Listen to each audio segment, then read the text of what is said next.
What do you do when love is not enough, when success tastes bitter, and when the heart keeps searching for something it cannot name? This is not just a story.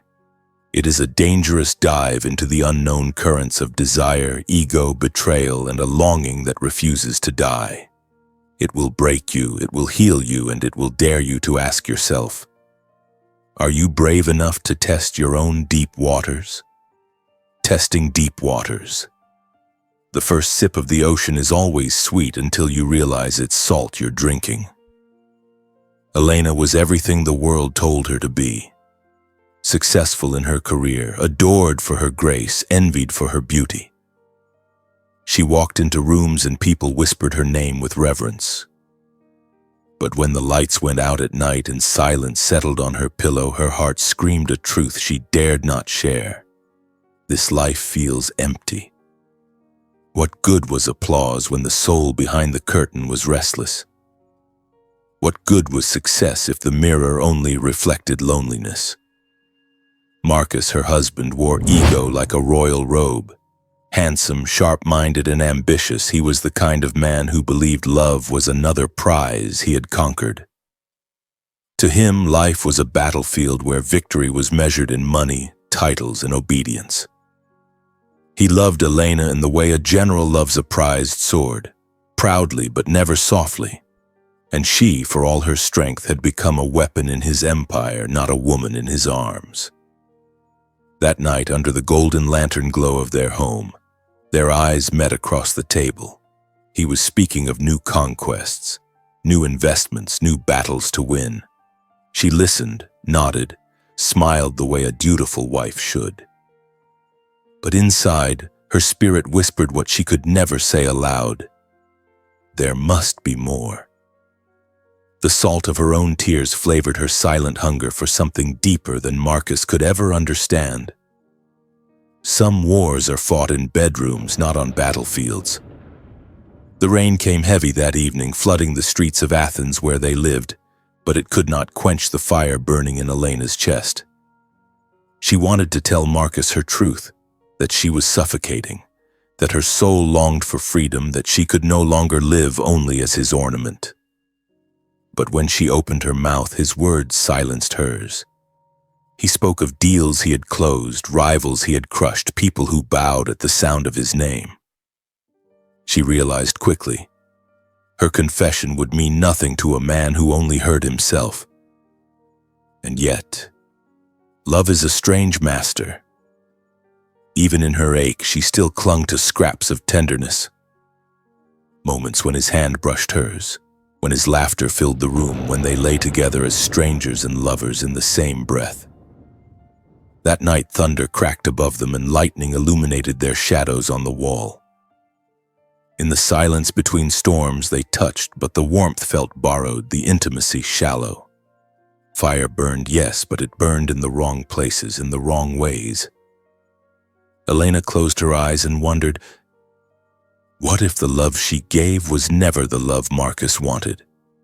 What if his love for her was not love at all, but ego wrapped in desire? The thought tore through her like lightning, and though she lay beside him, she felt oceans apart. Outside, the rain fell without end. Inside, her soul drowned in questions without answers. The most dangerous affair is not with another person, but with the version of yourself you are afraid to meet. One morning, Elena stood before her mirror and paused. The woman staring back at her looked flawless. Silk blouse, neatly tied hair, pearls around her neck. Yet beneath that polish, Elena saw eyes that no longer belonged to her. They were tired, hollow, rehearsed. She touched her cheek, searching for the girl she once was.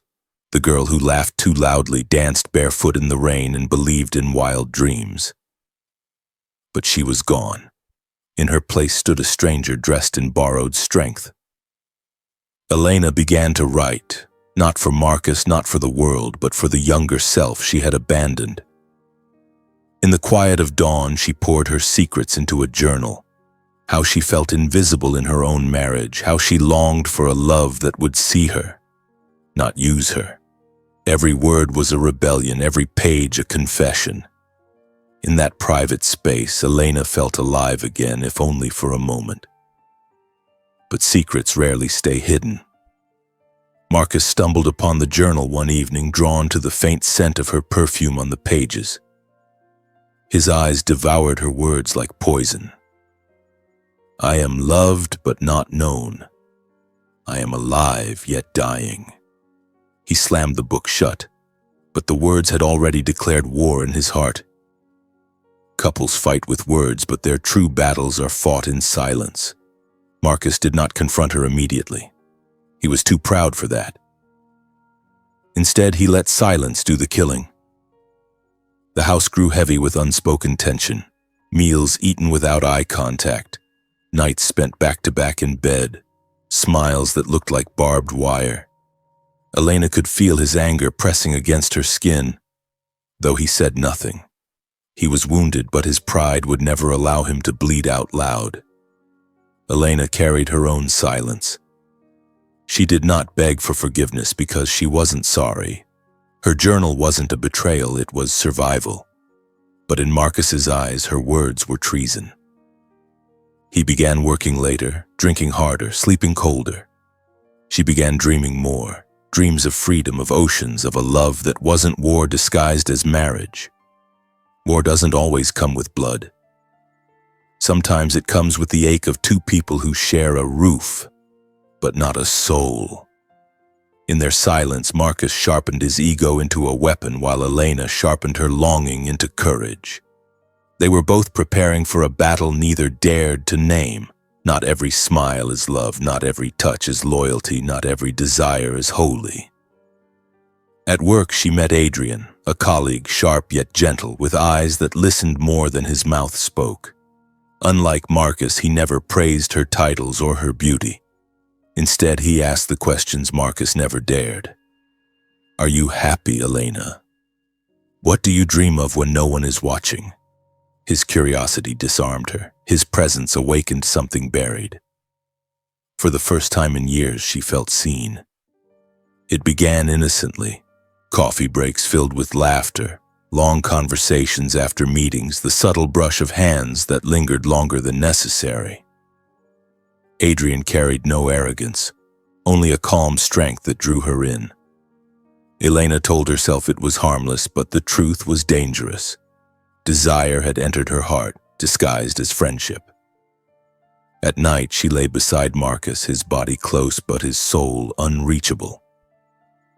In her mind, she replayed the softness in Adrian's voice, the way his eyes rested on her like she mattered. She was not in love, not yet. But she was standing at the edge of waters she might not survive if she stepped in. The calmest waters hide the deepest storms. Adrian never confessed love to Elena, but his silence spoke more than words. When she laughed, he looked at her as though he had discovered a rare treasure. When she cried in secret, he noticed the redness in her eyes and asked nothing, yet offered presence. With Marcus, love was a duty. With Adrian, love was an invitation. She began to feel two versions of herself, one that suffocated at home, another that breathed freely at work. Marcus, however, was not blind. Though she said nothing, he smelled betrayal, not in her body but in her spirit. Her eyes had changed. Her smile was no longer his. Pride made him furious, but fear made him quiet. A man who lives for conquest cannot stand to lose the one battle he believed was already won, his wife's heart. The calm between them was deceptive. They still shared dinners, still shared a bed, still attended events together. But beneath that calm, storms brewed. A marriage can die long before divorce papers arrive, and Marcus could feel his kingdom crumbling in silence.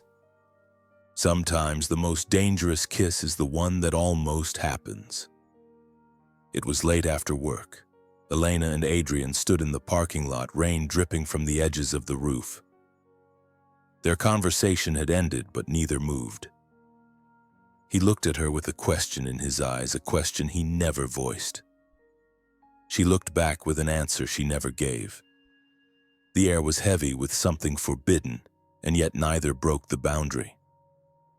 Her heart pounded as she returned home that night. She had not sinned, but she had danced at the edge of sin, and that was enough to shake her. For the first time, Elena realized how thin the line was between longing and betrayal. She wrote in her journal, "Not every war is fought with weapons. Some are fought with lips that almost touch." Marcus noticed her distracted spirit. He said nothing, but his silence was louder than any accusation. She could feel his suspicion. She could feel his pride hardening into something darker. The house was no longer home. It was a battlefield waiting for the first strike. Every heart has a limit. Every silence has an explosion waiting. Marcus finally snapped. One evening after a gala where Elena laughed too freely and smiled too long at Adrian across the room, Marcus confronted her. His words were knives, cutting her with accusations, jealousy, and wounded pride. She defended herself with trembling honesty. She had not betrayed him with her body, but she had betrayed herself by staying in a love that starved her soul. The fight was brutal. Years of silence erupted into shouts, confessions, tears, and truths that both had buried. Elena told him she felt invisible, that she was more trophy than wife. Marcus told her she was ungrateful, blind to the empire he built for her comfort. It was not a dialogue. It was a war where both wanted to win, but neither wanted to bleed. By midnight, Elena walked out. She left the house not knowing if she would ever return. Her tears soaked the night air, her steps heavy with the weight of chains breaking. But freedom is not gentle. It often rips before it heals. Sometimes you must drown before you learn how to breathe. Elena's absence shattered Marcus more than he admitted. For days he drank, for nights he raged, and for moments he almost surrendered to despair. Pride had been his crown, but now it weighed like iron on his skull. For the first time he saw the truth. He had won the world, but lost the only heart that mattered. Elena, meanwhile, stayed with Naomi, her childhood friend. There she wrestled with her choices. Adrian offered comfort, but she refused his love, at least for now. For the first time in her life, she chose silence not as surrender, but as healing.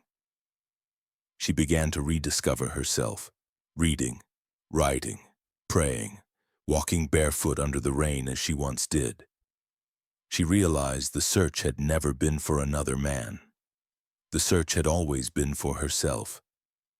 One night, while standing by the sea, she nearly walked into the waters, tempted to let it swallow her pain. But as the waves kissed her ankles, she felt a strange strength. She would not drown. She would live, not for Marcus, not for Adrian, but for Elena. The deepest waters don't destroy you, they reveal who you truly are. Months later, Marcus appeared at Naomi's door. He looked thinner, humbled, stripped of his arrogance.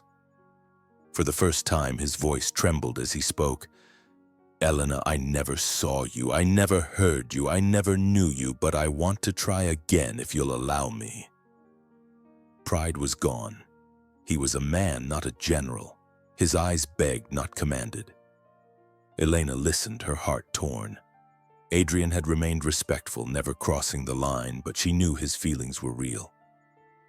She could have chosen him, could have built a new life. But her soul whispered a strange truth. This journey was never about choosing between two men.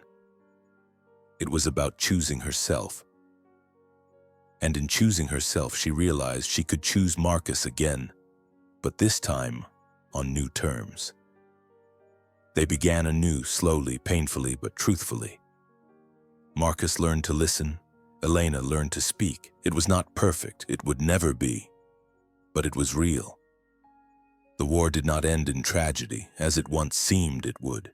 It ended in something even rarer, two people learning to love without armor. Never confuse success for satisfaction or pride for love. The deepest waters of life are not outside you, they are within you. And until you face them, no one else can swim with you. The heart's greatest search is not for another person, but for the courage to see itself and be free. The story is brought to you by Forges, written by Favor 00.